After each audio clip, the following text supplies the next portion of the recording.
હા મારા ના આ પોકળગઢની ભોળી પ્રજા શું જાણે મારા ના એમને કઈક સમજવામાં ભૂલ થતી હોય એવું મને લાગે છે માટે હું કહું ને તમે સાંભળો મારા ના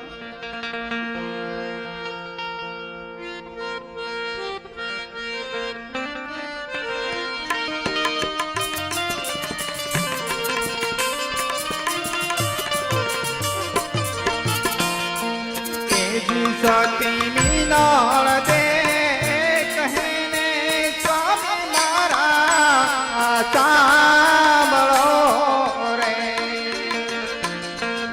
એવી શક્તિ મીનાલ દે કહે સ્વામી મારા સાંભળો રે.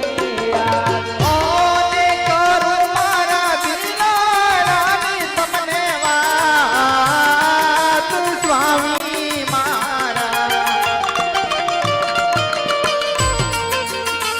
શક્તિ મીનાલ દે કહને સ્વામી મારા સાંભળો રે ઓને કરું મારા દિલડાની એવી મીના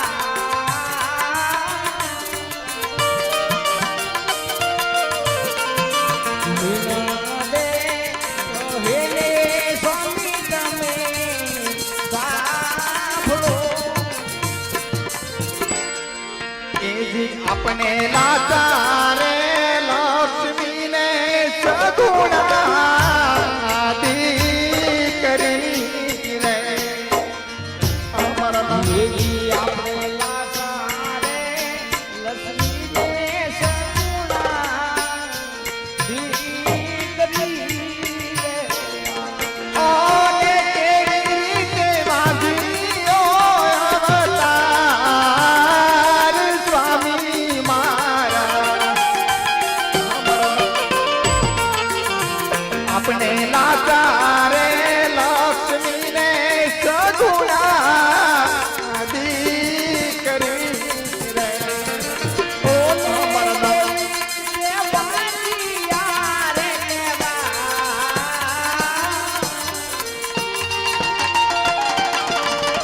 આપણે લાચારે લક્ષ્મીને સગુણા દીકરી. હા મારા આપણા આંગણાની અંદર તુલસીના ક્યારા સમાન જગદંબાને ઝાંખી પાડે એવી લાસા લક્ષ્મી અને સગુણા એમ ત્રણ ત્રણ દીકરી હોવા છતાં આપણે કેવી રીતે વાંધ્યો અવતાર કેવો મારા નામ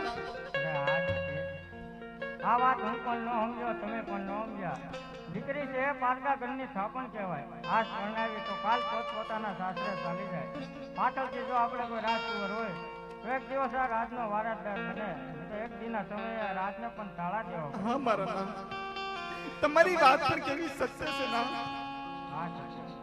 આજ મારી પોકરણગઢની પ્રજા આજ મને ડગલાના પગલે મેળા બોલે છે, તો આજ મારા પ્રજાના હિત માટે આજ મારે મારી કાયાનું કલ્યાણ કરવું છે. માટે મને જીવના સ્થળને જવાની રજા આપો. નહીં નહીં ના તમે ગમે એટલું કલ્પના કરશો વનમાં તો તમને નહીં જ જવા દો.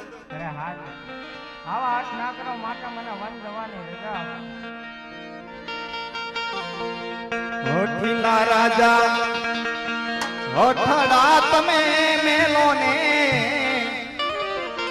હોઠીલા રાજા હોઠડા તમે મેલો ને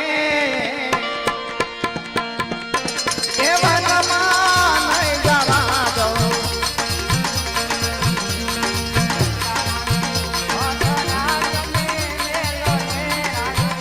નહીં મારા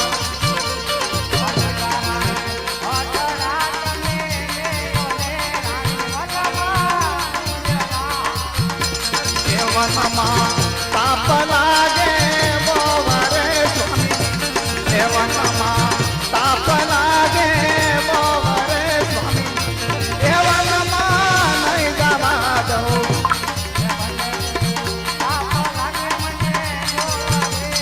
નહીં માં આવું ન બોલ.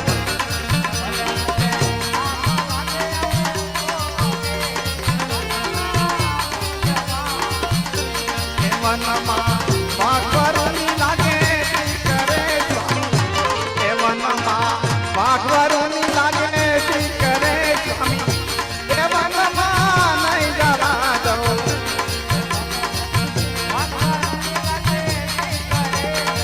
નહીં મારા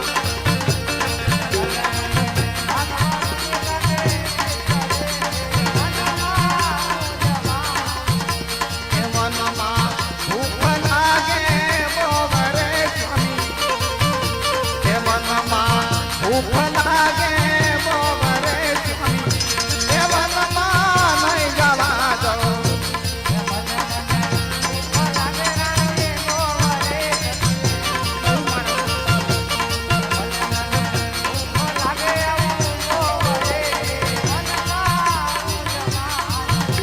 અમારે હઠ મેલો ને મારા ના કરે અમારે હઠ મેલો ને મારા ના કરે એ વનમાં નહીં જવા દઉં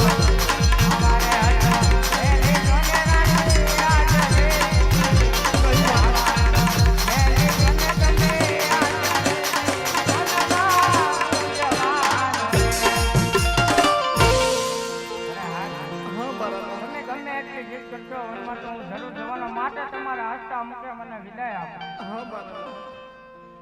વન જાવું તો હવે મારી કોઈ ના નથી પણ અત્યારે આપણી નાની દીકરી સગુણા 16 વર્ષની ઉંમર લાયક થઈ ગઈ છે દીકરી સગુણાના ઘડિયા લગન લેવડાવો સગુણાને સાસરે વળાવી પછી રાજી ખુશીથી વન જાજો આ વાંજિયા વેગમાં દીકરી સગુણાના લગ્ન પણ ભૂલી ગયો માટે તમે એની જરા ચિંતા ના કરો. હમણાં હું પેલા રાજભવનમાંથી રાજભવનને બોલાવીને બેન સગુણાના ઘડિયા લગ્ન લેવા. બહુ સારું અને હા પ્રધાનજી, આપણા રાજભવનને હાલના તમે